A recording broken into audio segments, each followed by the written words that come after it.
चलो रिकॉर्डिंग अब शुरू हुई है। मैं दोबारा एक दफा रिपीट कर देती हूँ। टॉपिक है टेस्ट ऑफ फंक्शन का। टेस्ट ऑफ फंक्शन क्या होता है? बेसिकली आप एक पेशेंट का फंक्शन टेस्ट करते हैं। और सारी बॉडी का फंक्शन टेस्ट नहीं होता है। जो कंप्लेन होती है, प्राइमरी कंप्लेन है। तो प्राइमरी कंप्लेन क्या है पेशेंट की, या प्रेजेंटिंग कंप्लेन ये है कि मेरे शोल्डर जॉइंट में पेन है। तो टेस्ट ऑफ फंक्शन क्या है? आप उसकी रेंज ऑफ मोशन परफॉर्म करते हैं उस जॉइंट के ऊपर, and then you see what are the sign and symptoms that are being reproduced from those test of function. उसके बाद आप उसके जो कंडीशंस है उसको नैरो डाउन करते जाते हैं। कौन से मूवमेंट्स करवाते हैं आप? एक्टिव और पैसिव मूवमेंट करवाते हैं। उससे फर्क क्या पड़ता है? या कौन से मूवमेंट करवा सकते हैं? स्टैंडर्ड मूवमेंट भी हो सकती है, ठीक है, फ्लेक्शन, एक्सटेंशन, एबडक्शन, एडक्शन, या फिर कंबाइंड मूवमेंट हो सकती है जिसके अंदर रोटेशंस भी आती हैं, और इसके अंदर जैसे स्कैप्शन है वो दो मूवमेंट्स इकट्ठी होती हैं। कंबाइंड में कपल्ड मूवमेंट्स वगैरह इकट्ठी होती हैं। ये पहले आप एक्टिव करवाते हैं। आप पेशेंट को कहते हैं कि वो खुद परफॉर्म करे फ्लेक्शन, और आप चेक करते हैं कि उसकी रेंज ऑफ मोशन कितनी है। Then you do that by yourself. आप उसको पैसिवली परफॉर्म करते हैं सेम मूवमेंट को, और फिर आप कंपेयर करते हैं दोनों मूवमेंट्स का आपस में। कोई डिफरेंस अगर आ रहा है कि एक्टिव वो कर नहीं कर पा रहा और पैसिव आपने देखा है, तो एक मूवमेंट अलाउड है। इन मूवमेंट्स की वजह से फर्क क्या पड़ता है एक्टिव पैसिव की वजह से? कि आपको ये पता लगता है कि प्रॉब्लम है कहाँ पे। आपको ये भी पता लग जाता है कि ये प्रॉब्लम किस टाइप की है। क्या ये सॉफ्ट टिश्यू स्ट्रक्चर मसला है, या ये जॉइंट का बोनी को प्रॉब्लम है, या फिर ये कोई न्यूरोवास्कुलर स्ट्रक्चर है जिसकी वजह से प्रॉब्लम आ रही है। और दूसरा ये कि आपको सिवियरिटी का आइडिया हो जाता है। सिवियरिटी का मतलब क्या है? कि आपको ये पता लग जाता है कि किस हद तक प्रॉब्लम जो है वो बढ़ चुका है। मतलब is it stage 1, is it stage 2, और is it stage 3। Active passive rotatory movements जो है वो परफॉर्म करने से हमें ये आइडिया होता है। उसके बाद क्या होता है टेस्ट ऑफ फंक्शन में? कि आप, मतलब ये तो हो गई ना रोटेटरी मूवमेंट। उसके अलावा ट्रांसलेटरी मूवमेंट्स भी होती हैं। ट्रांसलेटरी मूवमेंट्स में आप उसके जॉइंट की ट्रैक्शन, कंप्रेशन और ग्लाइडिंग, ये तीनों चीजें परफॉर्म करते हैं। ये सारा अभी हम एवेलुएट ही कर रहे हैं उस कंडीशन को जो वो प्राइमरी कंप्लेंट के साथ आया है। फिर क्या आता है? आप रेजिस्टिव मूवमेंट्स परफॉर्म करते हैं। रेजिस्टिव मूवमेंट्स क्या होती है? आप लोगों को आइसोमेट्रिक एक्सरसाइजेस करनी आती?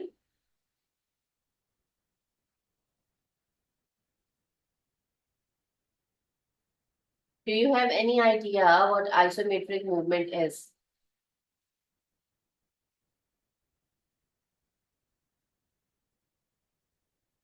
बेटा आइसोमेट्रिक्स का वर्ड सुना हुआ है कि नहीं? यही था तो चलो यस मैम। सुनो। चलो, यही बड़ी मेहरबानी है कि आप लोगों ने सुना हुआ है।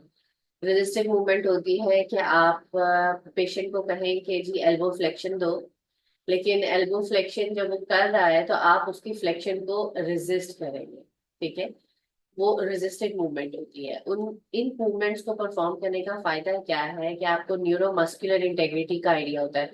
मतलब आपको नर्व्स का, कि वो उसकी नर्व्स ठीक है या नहीं, और आपके मसल्स का। मतलब इस मूवमेंट को करने से आपको ये पता लग जाएगा कि ये, लेट से आपने उसके एक्टिव पैसिव मूवमेंट करवाई है, उसको पेन नहीं हुई, ठीक है, हालांकि वो कह रहा था मेरे शोल्डर में पेन है।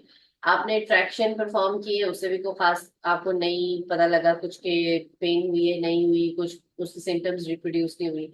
लेकिन जैसे ही आपने उसकी रेजिस्टेड मूवमेंट करवाई है शोल्डर जॉइंट की, तो फिर आप, उसने कहा है कि हाँ अब दर्द हुई, उससे पता लगता है कि जी जो प्रॉब्लम है that lies in the muscular structure and not in the bony structure. Passive soft tissue movements करवा, differentiate joint from the soft tissue dysfunction and the type of soft tissue involvement. आप physiological movement जो कि normally वो perform कर सकता है, और accessory movement जो कि उसके साथ एक्स्ट्रा हो रही होती है, ये करवा के चेक करते हैं कि सॉफ्ट टिश्यू का प्रॉब्लम तो नहीं है। सॉफ्ट टिश्यू स्ट्रक्चर्स क्या होते हैं आपके? सारे ये लिगामेंट्स, कैप्सूल्स, बर्सा, और ये सारी चीजें। और उसके अलावा एक्स्ट्रा जो आपने एमएसके में टेस्ट होते हैं वो परफॉर्म करें। ये सारे के सारे क्या चीज है? ये टेस्ट ऑफ फंक्शन है। ये हमने क्यों किए हैं, या इनके बारे में हमने क्यों पढ़ा है? क्योंकि they are necessary for making a diagnosis और evaluating पेशेंट।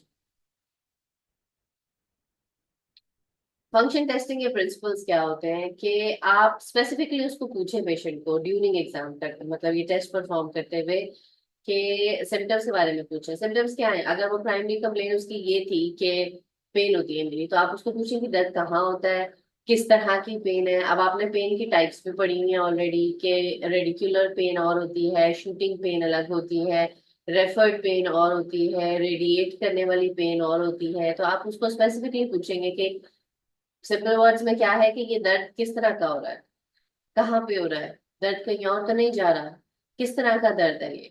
और अब फिर ये भी नोट करें कि क्या कोई एक स्पेसिफिक मूवमेंट करने से उसकी वो कंप्लेन जो है वो ज्यादा बढ़ तो नहीं रही है। ये उसके मतलब प्रिंसिपल है, वो लाजमी करने हैं काम when you are performing the test of function. अब टेस्ट ऑफ फंक्शन का बेसिकली पर्पस क्या होता है कि एक तो मूवमेंट की क्वांटिटी वो असेस करता है, दूसरा वो मूवमेंट की क्वालिटी असेस करता है। ठीक है, ये दो चीजें, क्वांटिटी एंड क्वालिटी। क्वांटिटी क्या होती है कि कितनी रेंज ऑफ मोशन अलाउड है या कितनी रेंज ऑफ मोशन हो रही है इस जॉइंट के ऊपर, वो होती है उसकी क्वांटिटी। क्वांटिटी का मतलब होता है ना उसकी मिकदार। तो मिकदार अगर आप रेंज ऑफ मोशन में चेक करें तो कितनी रेंज ऑफ मोशन हो रही है, और क्वालिटी होती है कि जो रेंज ऑफ मोशन हो रही है उसकी क्वालिटी कैसी है, क्या वो अच्छी है, क्या उसके अंदर कोई रिस्ट्रिक्शंस आ रही हैं। तो सबसे पहले हम क्वांटिटी देख लेते हैं। Examine the range of motion for each standard and combined movement first by observing the active movement। वही बात जो अभी मैंने आपको पहले बताई है कि पहले आप पेशेंट को कहते हैं कि जी आप एक्टिव मूवमेंट परफॉर्म करें, उसके बाद वो लेट से आपने शोल्डर उसको कहा है कि शोल्डर जॉइंट की फ्लेक्शन करें एक्टिव, वो एक्टिवली जितनी भी फ्लेक्स कर सकता है वो आपको करके दिखा देगा। उसके बाद आपका क्या काम है, आपने उसके आर्म को पकड़ना है और आपने पैसिवली सेम मूवमेंट करना है, और उसके बाद आप कंपेयर करेंगे एक्टिव और पैसिव को कि क्या हो सकता है उसके पेन की वजह से वो एक्टिव ना परफॉर्म करे, लेकिन जब आप पैसिव कर सकें तो आपको पता लगे कि अच्छा ये मूवमेंट तो हो रही है। इसका मतलब पेन की रिस्ट्रिक्शन थी जिसकी वजह से वो नहीं कर रहा था, क्योंकि लेकिन जॉइंट के अंदर मसला नहीं है, जॉइंट के अंदर फ्री मूवमेंट है। और हो सकता है आप passive range of motion perform करें तो वाकई उतनी ही हो जितनी वो कर पा रहा है, तो ये आपको आइसोलेट कर देता है साइड पे कि हाँ अब जॉइंट का प्रॉब्लम है या नहीं है।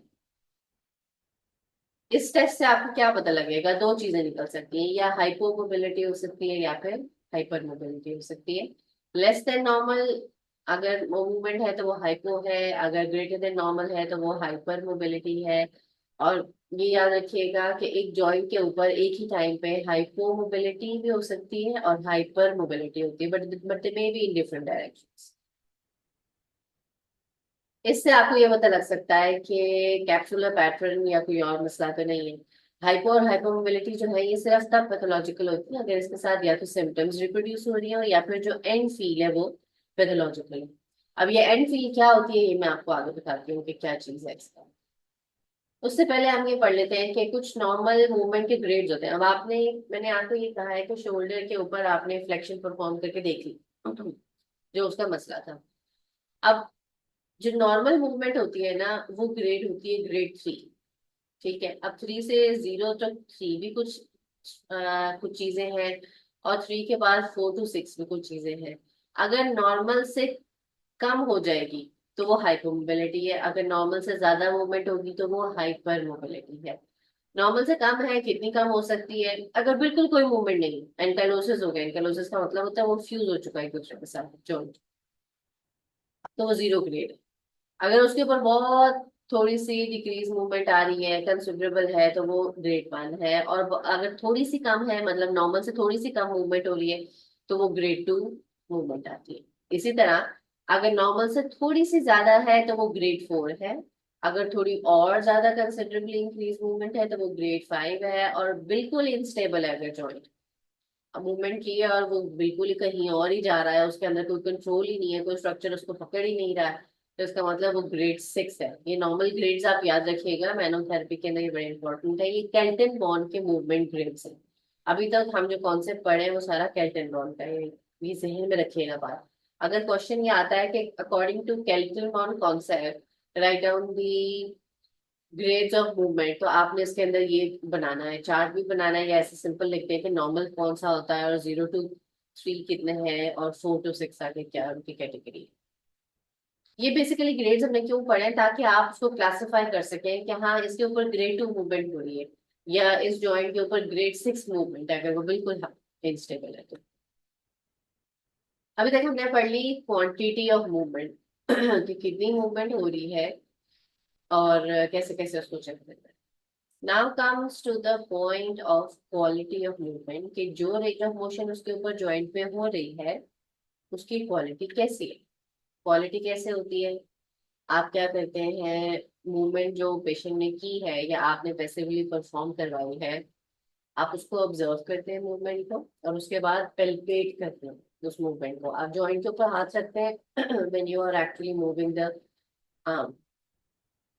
Passive movement quality is best assessed, मतलब जब आप पैसिवली कर रहे होते हैं, it is best assessed throughout an entire range of movement to the first significant stop. Significant stop क्या होता है, जहां तक naturally movement allowed है। इसके आगे, इस पॉइंट के आगे अगर आप उसको और मूवमेंट करने की कोशिश करेंगे तो फिर वो जॉइंट स्ट्रेच होगा। हमने स्ट्रेच नहीं करना, नॉर्मल जितनी मूवमेंट अलाउड होती है वहां तक पैसिवली उस जॉइंट को आपने मूव करना है। हर पैसिव मूवमेंट को डिफरेंट स्पीड्स के ऊपर आप उसको चेक करते हैं ताकि आप ये देख सकें कि रिस्ट्रिक्शन किस लेवल के ऊपर है। फर्स्ट स्टॉप तक जो मूवमेंट होती है, जो कि नेचुरल मूवमेंट है, उसकी पैसिव मूवमेंट मूव फ्री होनी चाहिए, स्मूथ होनी चाहिए और इंडिपेंडेंट होनी चाहिए स्पीड से, मतलब बिल्कुल नॉर्मल होनी चाहिए। और फर्स्ट स्टॉप के बाद क्या आता है, जब आप जॉइंट को स्ट्रेच कर रहे हैं या थोड़ी एक्सेसिव मूवमेंट परफॉर्म कर रहे हैं, तब आप उसकी एंड फील को चेक करते हैं। एंड फील बेसिकली होता पता है क्या है, अपने नाम से, मतलब इसका जो नाम है वही इसकी डेफिनेशन है। बिल्कुल एंड के ऊपर जो फील आती है, एंड किस चीज का, एक range of motion, let's say elbow extension की बात कर लेते हैं, ठीक है। अब हमने जॉइंट को भी पल्पेट करना है ना, आप एल्बो जॉइंट के ऊपर पोस्टीरियरली हाथ रखें और उसको आपने बोनी एंड फील कर लिया, ठीक है। अब आप फ्लेक्शन परफॉर्म करें, आपको बोनी एंड जो है वो मूव होता नजर आएगा। इसी तरह आप एक्सटेंशन परफॉर्म करें, आपको बोनी एंड फील होता नजर आएगा। तो ये जो पल्पेट करके आपको फीलिंग आ रही है ना, बिल्कुल एंड के ऊपर, जॉइंट रेंज ऑफ मोशन के बिल्कुल एंड के ऊपर जाके आपने देखा है कि किस तरह की फीलिंग है। एल्बो जॉइंट के ऊपर आपको बोन्स नजर आ रही हैं या फील होती हैं आपको कि एक दूसरे के साथ मैक्सिमली कांटेक्ट हो चुका है, वो उसकी एंड फील है। There are different type of end feels, और वो क्या होती हैं, दो तरह के बेसिकली, या रोटेशन के अंदर आती है या फिर जॉइंट प्लेन में आती है। तो नॉर्मल फिजियोलॉजिकल एंड फील्स जो है वो हम पहले पढ़ लेते हैं कि नॉर्मल कौन सी होती है। सॉफ्ट एंड फील होती है, ठीक है। सॉफ्ट एंड फील क्या है, characteristic of soft tissue approximation. जैसे आप नी को फ्लेक्स करते हैं, अगर आप नी को मैक्सिमली फ्लेक्स करें तो क्या होता है, आपकी पोस्टीरियर लेग और आपकी थाई ये पहले अप्रोक्सीमेट होती है। ये सॉफ्ट टिश्यूज है ना, आपके मसल्स हैं जो एक दूसरे के साथ आके लगते हैं। तो ये सॉफ्ट एंड फील है।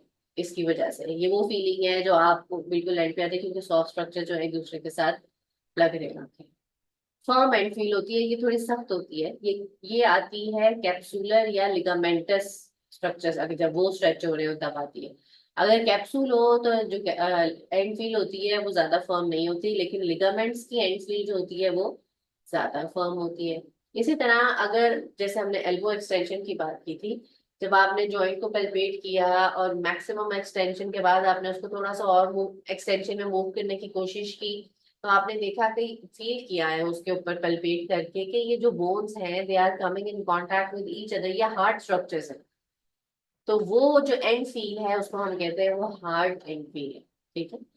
और ये सारी नॉर्मल एंड फील्स हैं, चार: सॉफ्ट, फर्म और हार्ड। चलो तीन एंड फील्स, ठीक है। कैप्सूल और लिगामेंट को फर्म के अंदर ही कैटेगराइज कर दिया हमने।